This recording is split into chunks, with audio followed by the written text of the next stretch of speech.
आप देख रहे हैं अल्फा डिफेंस हिंदी में आपका स्वागत है।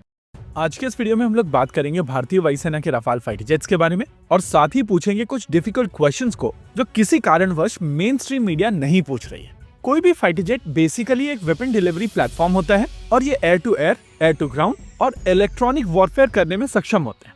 रफाल को जब भारतीय वायुसेना ने एक्वायर किया था तो हम लोगों को बताया गया था कि यह एयरक्राफ्ट वर्ल्ड की बेस्ट BVR मिसाइल सिस्टम मारने में सक्षम है और ये मिसाइल सिस्टम है मीटियोर। मीटियोर लगभग 300 किलोमीटर की दूरी पर अपने टारगेट को मार सकती है और इसकी क्षमताओं के आसपास वर्ल्ड में कोई भी मिसाइल सिस्टम नहीं टिकती है।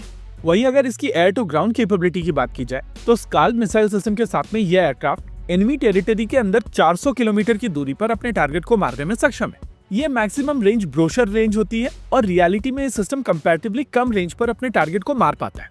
तीसरी जो चीज रफाल को एक बेहतरीन प्लेटफॉर्म बनाती है वो है इसकी electronic warfare capability. Spectra electronic warfare sweet के साथ में यह एयरक्राफ्ट काफी बेहतरीन जैमिंग कर सकता है और अगर आप suppression of enemy air defence करने की कोशिश करेंगे तो यह एयरक्राफ्ट वहां पर काफी इफेक्टिव सोल्यूशन बनेगा।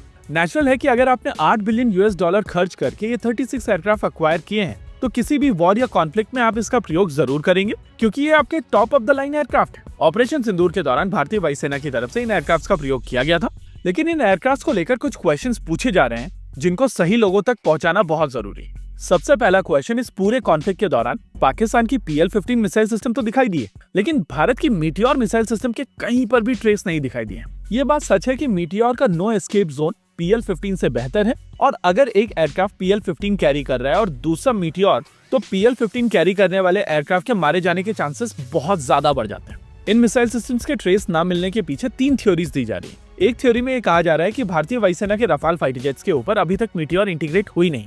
वेल, ये बात सच नहीं है और हम लोगों ने भारतीय वायुसेना के रफाल फाइटर जेट्स के साथ में मीटियोर मिसाइल सिस्टम उड़ते हुए देखी है। मैं ये फोटोग्राफ शेयर कर देता लेकिन इसके साथ में कॉपीराइट आएगा और इसी वजह से इस फोटोग्राफ को हम लोग X के ऊपर शेयर कर देंगे। ऐसे में ये क्वेश्चन फिर से उठता है कि मीटियोर मिसाइल सिस्टम का प्रयोग क्यों नहीं किया गया।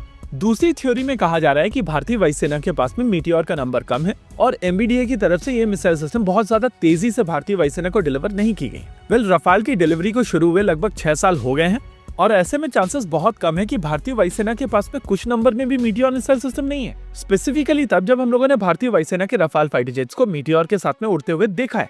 इसी वजह से ये तीसरी थ्योरी निकल कर आती है जहां पर कहा जा रहा है कि भारतीय वायुसेना के रफाल फाइटर जेट के साथ में लगी हुई मीटियोर जिस तरीके से मार्केट की गई है उस तरीके से परफॉर्म नहीं करती है। वेल, इस क्लेम के सही होने के चांसेस बहुत कम है क्योंकि एयरक्राफ्ट को खरीदने से पहले भारतीय वायुसेना ने काफी एक्सटेंसिव टेस्टिंग की थी और इसी वजह से इस क्वेश्चन को लेकर बेहतर आंसर्स भारतीय वायुसेना दे सकती है। होपफुली सही चैनल से ये क्वेश्चन भारतीय वायुसेना तक पहुंचेगा और वो लोग इसके बारे में एक डिटेल आंसर हम सभी को देंगे। जितने ट्रेसेस हम लोगों को अभी तक मिले हैं उसके हिसाब से मीटियोर मिसाइल सिस्टम ऑपरेशन सिंदूर के दौरान बिल्कुल भी यूज नहीं की गई थी। अगर मिसाइल सिस्टम यूज की जाती तो कहीं ना कहीं आपको इसके कुछ टुकड़े मिल जाते, जैसे कि हम लोगों ने PL-15 के टुकड़े देखे। इनफैक्ट LCA तेजस के ऊपर यूज होने वाली पाइथन मिसाइल सिस्टम के भी हम लोगों ने कुछ टुकड़े देखे हैं और अगर कहीं पर भी मीटियोर की डेब्री नहीं दिखाई पड़ी है इसका मतलब ये क्लियर हो जाता है कि ऑपरेशन सिंदूर के दौरान मीटियोर का प्रयोग नहीं हुआ था। इसी वजह से ये क्वेश्चन बहुत इंपॉर्टेंट हो जाता है कि अगर भारतीय वायुसेना की तरफ से अपनी top of the line missile system use नहीं की गई थी तो उसके पीछे कारण क्या था।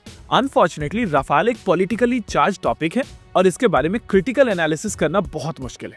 कहीं न कहीं यही कारण है कि इस एयरक्राफ्ट को लेकर एक्सटेंसिव बातचीत नहीं की जा रही है और ये क्वेश्चन जो डे 1 ही पूछा जाना चाहिए था वो आज तक किसी भी मेन स्ट्रीम मीडिया की तरफ से पूछा नहीं गया है। अनफॉर्चुनेटली ये क्वेश्चन ऐसा है जिसका आंसर केवल भारतीय वायुसेना दे सकती है और वो भी तब जब ये पॉलिटिकली क्लियर हो। फिलहाल के लिए ये एक ओपन क्वेश्चन है और क्योंकि आप में से बहुत सारे लोग ये क्वेश्चन पूछ रहे थे इस वजह से हम लोगों ने इसके ऊपर अपना पॉइंट ऑफ व्यू आपके साथ में शेयर कर दिया। इसी के साथ आज के इस वीडियो में रखते हैं केवल इतना ही। वीडियो को अंत तक देखने के लिए धन्यवाद। देखते रहिए अल्फा डिफेंस। जय हिंद।